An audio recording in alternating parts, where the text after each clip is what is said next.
سے دریائے معرفت الہی مولا کائنات علی بن ابی طالب علیہ السلام نہج البلاغہ میں ارشاد فرماتے ہیں وَحَسِّنُوا أَمْوَالَكُمْ بِالزَّكَاةِ، اے لوگو ادائیگی زکوٰۃ کے ذریعے سے اپنے اموال کی حفاظت کرو۔ اگر معاشرے میں پھیلی ہوئی بھوک کا تدارک نہ کیا جائے تو پھر یہ بھوک ہوس میں تبدیل ہو جاتی ہے۔ مفلس کی بھوک ہوس میں تبدیل ہوگی تو کیا رنگ لائے گی، اور سرمایہ دار کی بھوک ہوس میں تبدیل ہوگی تو کیسی کیسی مشکلات ایجاد کرے گی، کیا کیا فتنے جگائے گی۔ انسانی طبقات ایک دوسرے کے مخالف سفر کرنا شروع کریں گے تو نفرت کے آلاؤ بھڑک اٹھیں گے، اور ایسے میں تباہی و بد نظمی اور مس مینجمنٹ معاشرے کا مقدر بن کر رہ جائے گی۔ انفاق غنی و فقیر کے درمیان محبت و احترام کے جذبات کو فروغ دیتا ہے۔ Distributive justice promotes respectful treatment of the rich as well as the poor. وہ ذلیل نہ ہو پیٹ کی بھوک سے، یہ ذلیل و مریض نہ ہو دولت کی بھوک سے۔ اسے پیٹ بھر کر نہ ملنے والی روٹی سے پیدا ہونے والی بھوک ذلیل و مریض نہ بنا دے، اور اسے اس کی حد سے بڑھی ہوئی سیر شکمی اور بسیار خوری ذلیل و مریض نہ بنا دے۔ اسے فقر و افلاس زندہ درگور نہ کر دے، اور اس کے لیے اس کی قارون صفتی اس کے زندہ درگور ہونے کے موجبات و اسباب فراہم نہ کر دے۔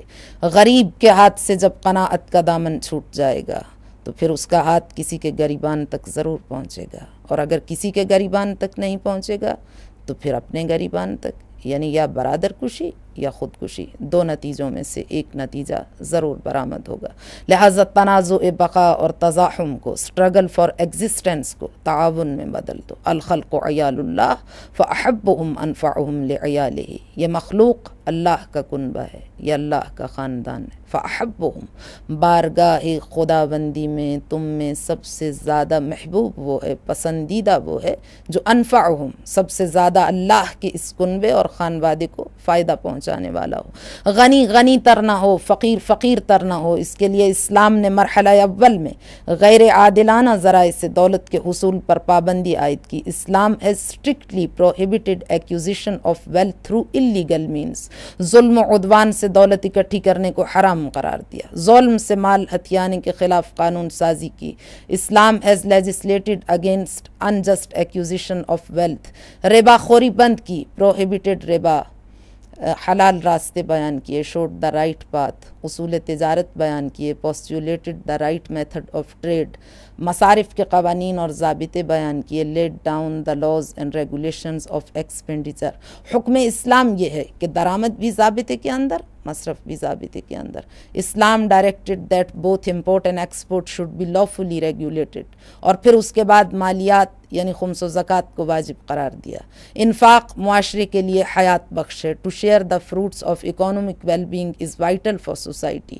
انفاق معاشرے کی بقا و نمو اور ترقی و اوج و عروج و ارتقاء و رشد و سعادت و شرافت کی راہیں کھولنے کے لیے عملی اقدام، اتنا مطلوب کہ قربتاً اللہ کی نیت سے ادا ہو، اتنا ضروری کہ وقت مقررہ سے تاخیر روا نہیں۔ انفاق مال کی محبت پر اللہ کی محبت کی حاکمیت کی علامت ہے۔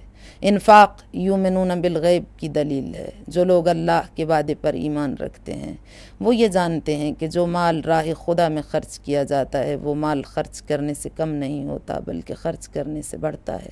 وہ مال اور ہے جو خرچ کرنے سے کم ہوتا ہے۔ وَأَنْتَ تَحْرُسُ الْمَالَ وَالْمَالُ تَنْقُصُهُ النَّفَقَةَ، نہج البلاغہ کے مطابق جس مال کی حفاظت تمہیں کرنا پڑتی ہے اور جو مال خرچ کرنے سے کم ہو جاتا ہے، مگر وہ مال جو اللہ کی راہ میں، جو اللہ کی رضا کے حصول کی خاطر، جو منشاء الہی کی تکمیل کے لیے راہ خدا میں خرچ کیا جاتا ہے، وہ مال خرچ کرنے سے کم نہیں ہوتا بلکہ وہ مال خرچ کرنے سے بڑھتا رہتا ہے۔ اللہ بیمہ کرتا ہے اپنی راہ میں خرچ کیے جانے والے مال کا۔ بیمہ کمپنیاں ہمیں دے کر نہیں مانگتی، مگر وہ اللہ ہے جو پہلے دیتا ہے اور پھر اس کے بعد سارا نہیں بلکہ جتنا دیا اس میں سے کچھ اپنی راہ میں خرچ کرنے کا مطالبہ کرتا ہے۔ سورہ مبارکہ الف لام میم سجدہ آیت نمبر 16، وَمِمَّا رَزَقْنَاهُمْ تُنْفِقُونَ، جو کچھ ہم نے تمہیں رزق عطا کیا ہے، جو رزق اللہ نے عطا کیا ہے اس میں سے راہ خدا میں خرچ کرو۔ من اموالہم نہیں کہا اس لیے کہ یہ ان کے اموال ہیں ہی نہیں، یہ خدا کی عطا و بخشش ہے، اور رزق کا لفظ استعمال کیا اس لیے کہ اس میں سرمایہ علم و دانش بھی شامل ہے۔ جو کچھ ہم نے تمہیں عطا کیا اس میں سے راہ خدا میں خرچ کرو، اور جب تم خرچ کرو گے تو